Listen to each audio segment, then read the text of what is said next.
Hello, and welcome to Wiki-On-Tape. Today, I will be reading about Antonie van Leeuwenhoek. This recording was made on Sunday, September 13, 2020 by Wiki-On-Tape v1.1.3. Let's get started.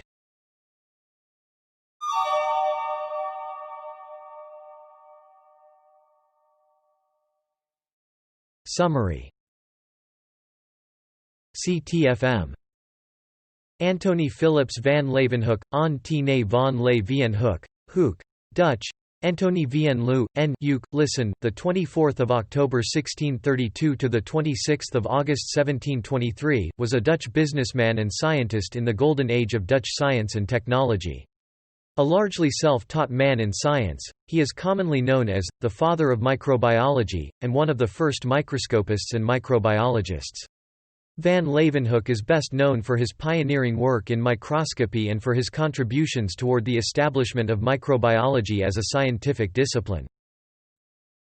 Raised in Delft, Dutch Republic, Van Leeuwenhoek worked as a draper in his youth and founded his own shop in 1654. He became well recognized in municipal politics and developed an interest in lensmaking. In the 1670s, he started to explore microbial life with his microscope. This was one of the notable achievements of the Golden Age of Dutch exploration and discovery, c. 1590s to 1720s.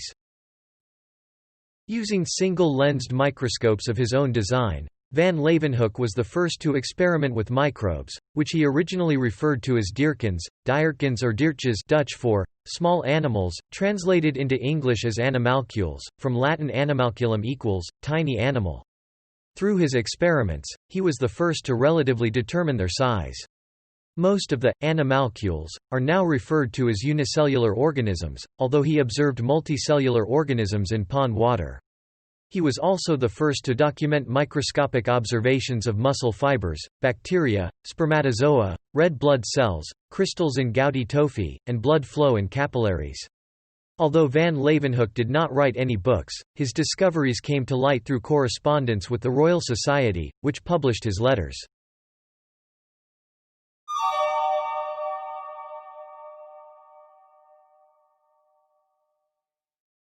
Early life and career. Antonie van Leeuwenhoek was born in Delft, Dutch Republic, on 24 October 1632. On 4 November, he was baptized as Thonus. His father, Philips Antonie van Leeuwenhoek, was a basket maker who died when Antonie was only 5 years old. His mother, Margaretha Bel van den Berg, came from a well-to-do brewer's family. She remarried Jacob Jans Molijn, a painter. Antonie had 4 older sisters, Margriet, Geertruid, Neeltje, and Catharina. When he was around 10 years old, his stepfather died.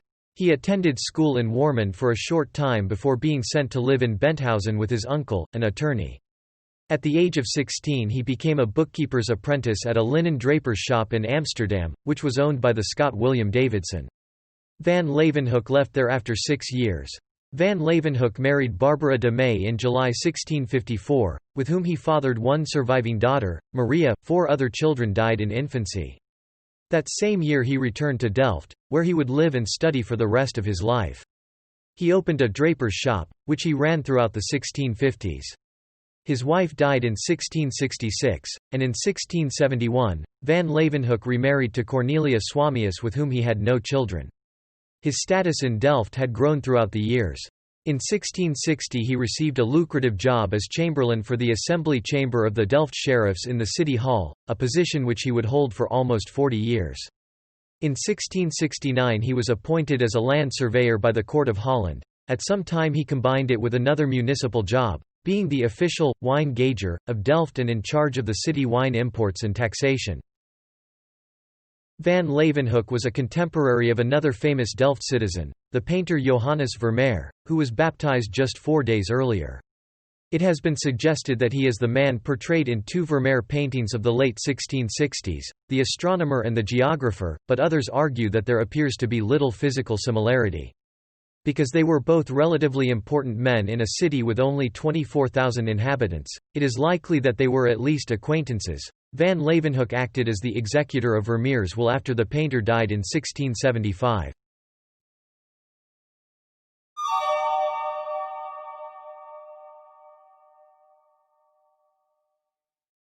Microscopic study.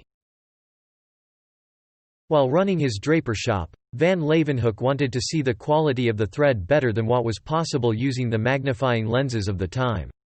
He developed an interest in lensmaking, although few records exist of his early activity.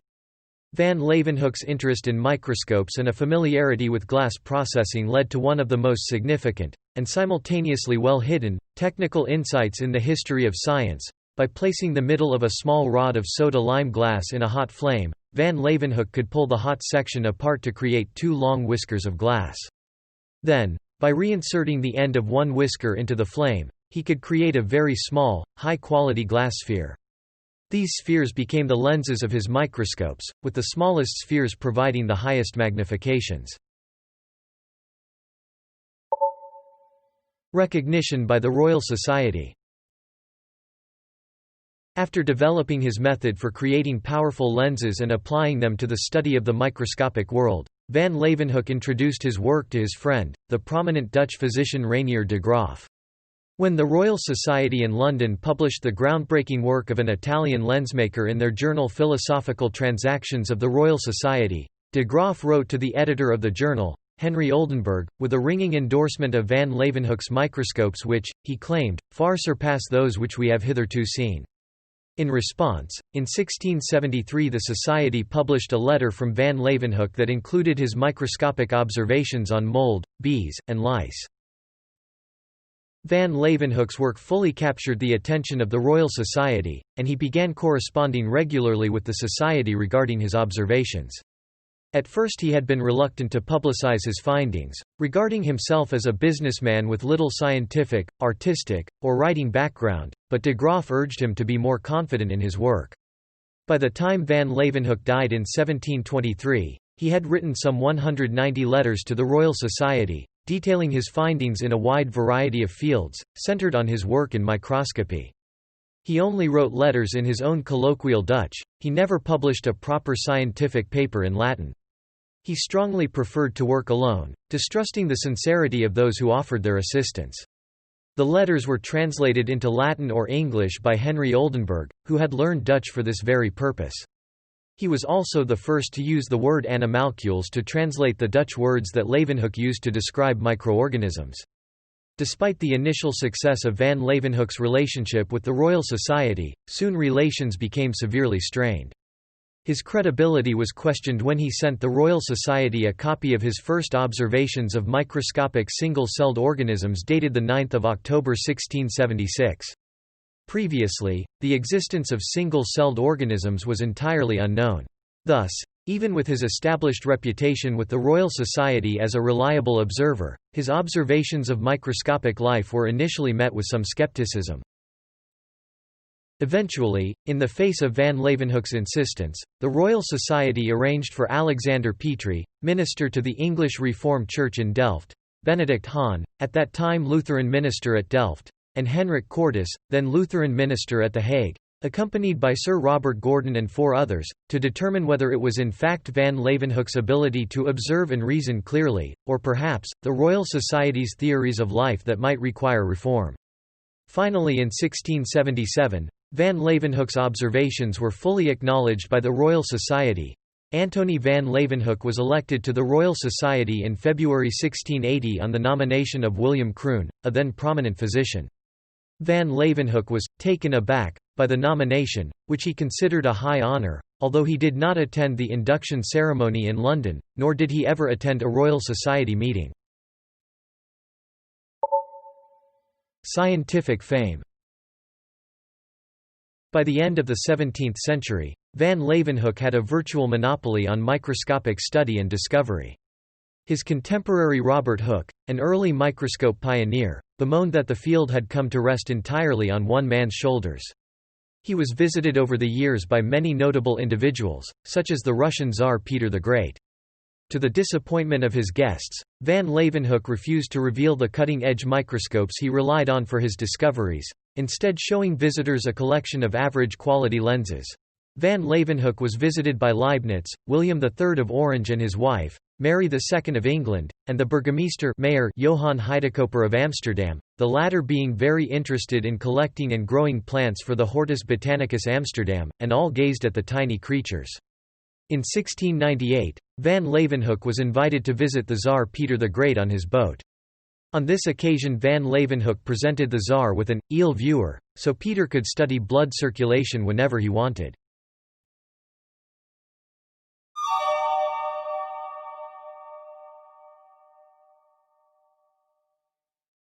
Techniques and discoveries.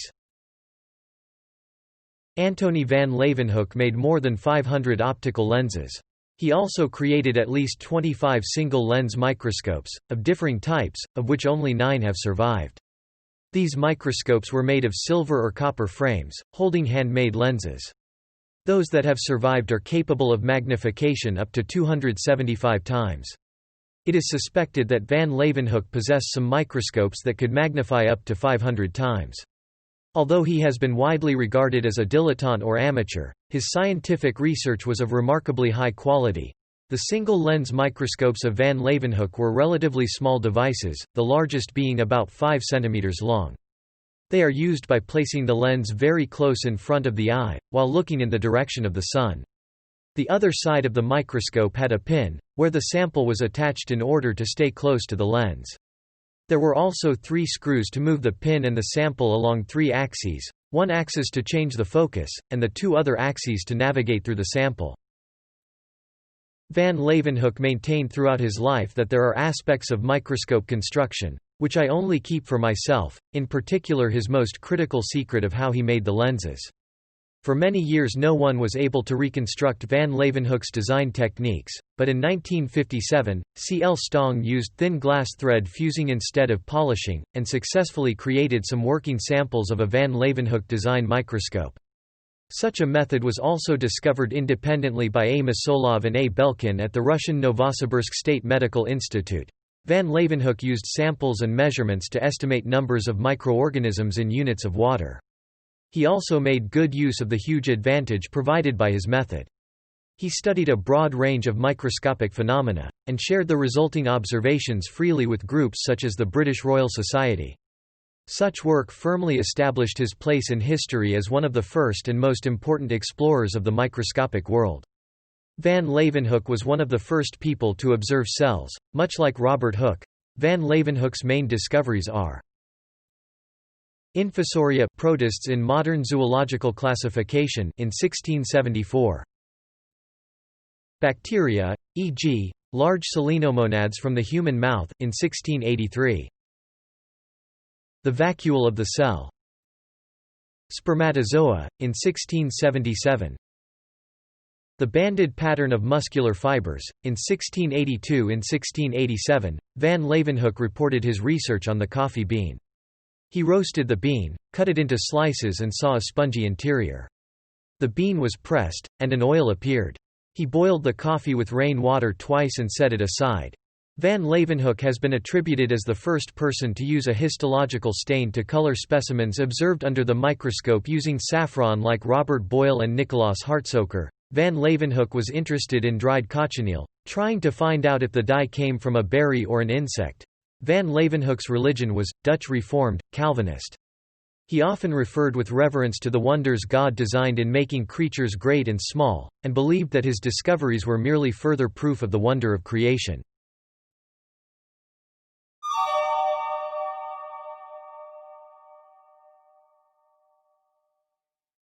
Legacy and recognition. By the end of his life, van Leeuwenhoek had written approximately 560 letters to the Royal Society and other scientific institutions concerning his observations and discoveries. Even during the last weeks of his life, van Leeuwenhoek continued to send letters full of observations to London. The last few contained a precise description of his own illness. He suffered from a rare disease, an uncontrolled movement of the midriff, which now is named van Leeuwenhoek's disease. He died at the age of 90, on 26 August 1723, and was buried 4 days later in the Oude Kerk in Delft.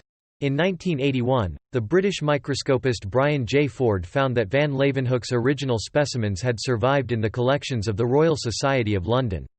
They were found to be of high quality, and all were well preserved. Ford carried out observations with a range of single-lens microscopes, adding to our knowledge of van Leeuwenhoek's work. In Ford's opinion, Leeuwenhoek remained imperfectly understood. The popular view that his work was crude and undisciplined at odds with the evidence of conscientious and painstaking observation. He constructed rational and repeatable experimental procedures and was willing to oppose received opinion, such as spontaneous generation, and he changed his mind in the light of evidence. On his importance in the history of microbiology and science in general, the British biochemist Nick Lane wrote that he was the first even to think of looking, certainly, the first with the power to see. His experiments were ingenious and he was, a scientist of the highest caliber, attacked by people who envied him or scorned his unschooled origins, not helped by his secrecy about his methods. The Antonie van Leeuwenhoek Hospital in Amsterdam, named after van Leeuwenhoek, is specialized in oncology. In 2004, a public poll in the Netherlands to determine the greatest Dutchman, de grootste Nederlander, named van Leeuwenhoek the fourth greatest Dutchman of all time. On 24 October 2016, Google commemorated the 384th anniversary of van Leeuwenhoek's birth with a doodle that depicted his discovery of little animals, or animalcules, now known as bacteria. The Leeuwenhoek medal, Leeuwenhoek lecture, Leeuwenhoek crater, Leeuwenhoekia, Leeuwenhoekia, a genus in the family Stylidaceae, and Leeuwenhoekiella, an aerobic bacterial genus, are named after him.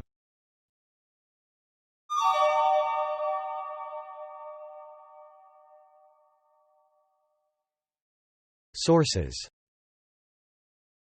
Cobb, Matthew, Generation, the 17th-century scientists who unraveled the secrets of sex, life, and growth.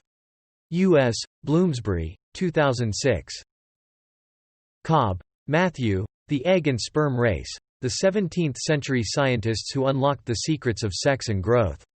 London, Simon & Schuster, 2006. Davids, Carol, The Rise and Decline of Dutch Technological Leadership, Technology, Economy and Culture in the Netherlands, 1350–1800 2 vols. Brill. 2008. ISBN 978-9004168657. Dobell, Clifford 1960–1932.